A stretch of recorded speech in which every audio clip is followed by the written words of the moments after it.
it's Gordon and Louise. We're an Australian couple, happily retired and enjoying life sailing at the moment.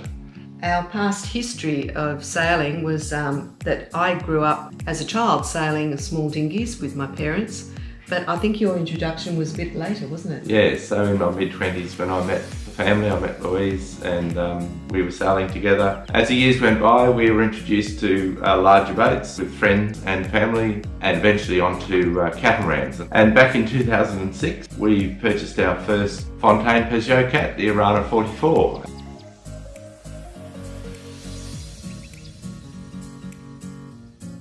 I think our intention was always that we wanted to have the adventure of doing offshore sailing. So when choosing a boat, FP was an obvious choice to us.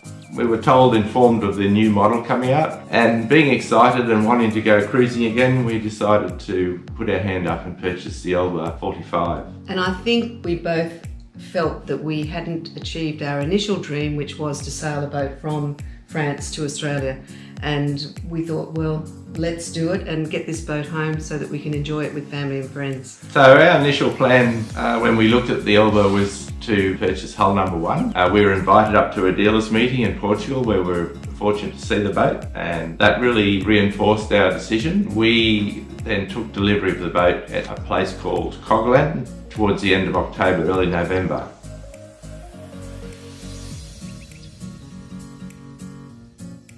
Our intention when we set out from France, because we had sailed in the Med and across the Atlantic before, we were sort of thinking we'll do that bit quickly.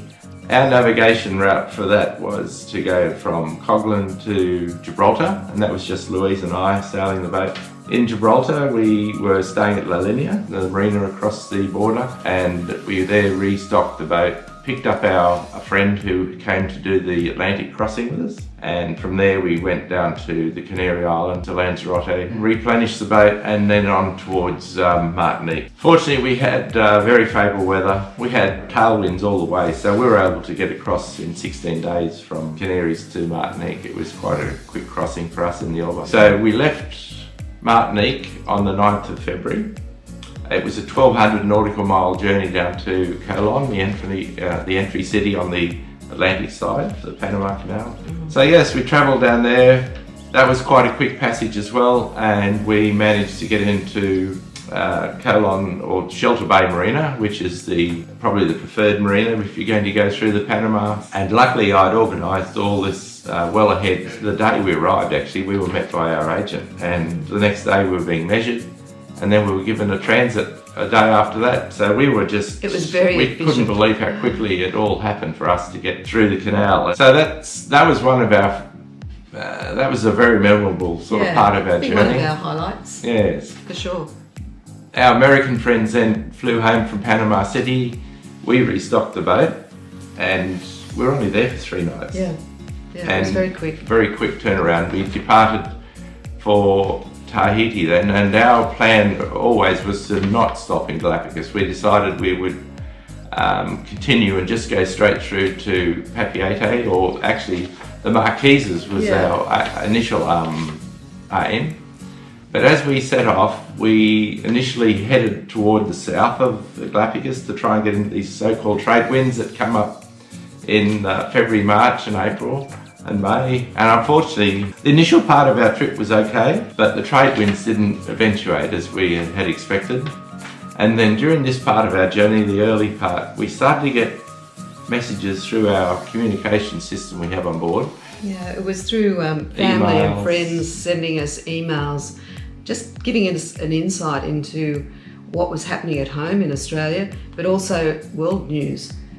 So we were told that there's no boats to leave Tahiti, and fortunately we had a contact who was able to talk to some higher authorities, and eventually we were told that yes, you can depart.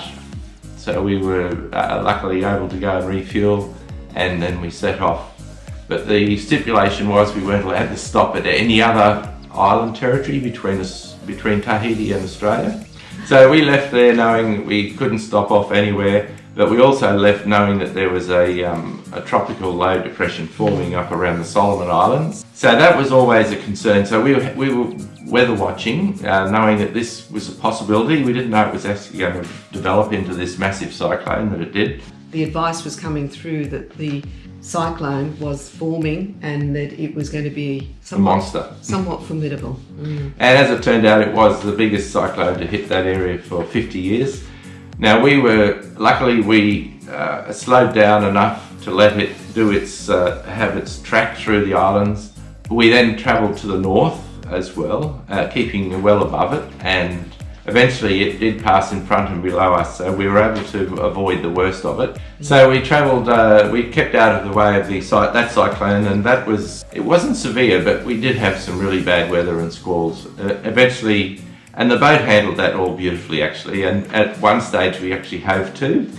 And I don't know if many people have got the experience of hoving to on a cat. It's the first time we've done it. First time we've done it, and we dropped our sails.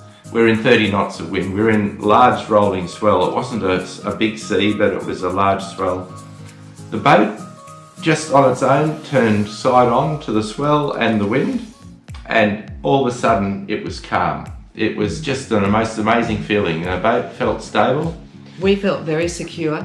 And it gave Louise and I and Phil a chance to just get some really good sleep, and then the next morning we woke up and we were able to continue towards this weather pattern that was still in front, but we actually passed through what they call a transition zone, and we went through from probably a northerly flow around to a southeasterly flow, and that was, once we were in that southeasterly flow, it was a cleaner air and we were away from these rain squalls, so that was a relief to get. We thought, phew, we're on our way home. Yeah. Another highlight too was just the fishing. We did catch some nice fish, and I caught a beautiful mahi-mahi, which after catching this one fish, I was told I wasn't allowed to fish again. No, I don't believe in. It was a beautiful, beautiful big fish, and he fed us for 10 days, the three of us for 10 days. So the three of us were very proud that we had achieved what we had. Yes. And we had to actually stop and think, wow, how many miles have we done, nautical miles, to come all the way from France to Australia, and that was something that we had always dreamt of doing it.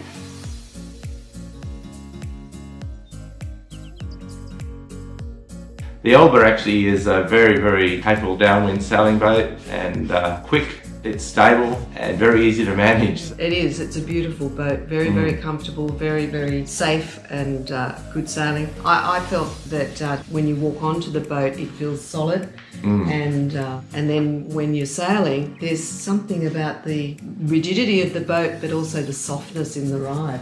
The hull has been redesigned. Underwater, the shape of the hull has been changed compared to the earlier boats, and in all sea states we found the entry into the waves, into the swell, was always a gentle entry. It wasn't a slamming entry. So overall, the boat itself is amazing. The finish of hull number 1 was outstanding. No problems at all really with the structural design finish of the boat. This is just such a comfortable boat, a very easy boat to manage. Initially when we set out, we thought the passage from the Panama through to Marquesas or Tahiti would only be 21 days, maybe even less. Yeah, it ended up being 35 days. But it wasn't an issue when it came to provisioning. The amount of storage room on the Elba, the fridge is phenomenal. We had beautiful fresh vegetables that stayed fresh the whole way. We were still eating lovely crisp apples, and it was easy to manage really.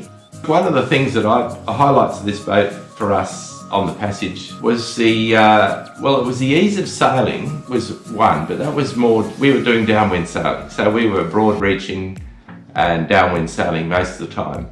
And the joy of that was we're heading west into the sun in the evenings. We were sitting up on this lounge deck area on the roof, and we'd just sit up there and talk through what we had happened during the day. But to sit up on that rooftop It was comfortable. It was amazing. Like the sail, the boat, we had the Jenica up, the main up, the autopilot sailing the boat. We were doing 8 knots. What I liked about And you couldn't that hear time, it. You just didn't realise how smoothly and how easy it was. I was just going to say, what I enjoyed about that was that when you went from the saloon up onto the helm and then stepped up onto the roof, you felt like you were in another world.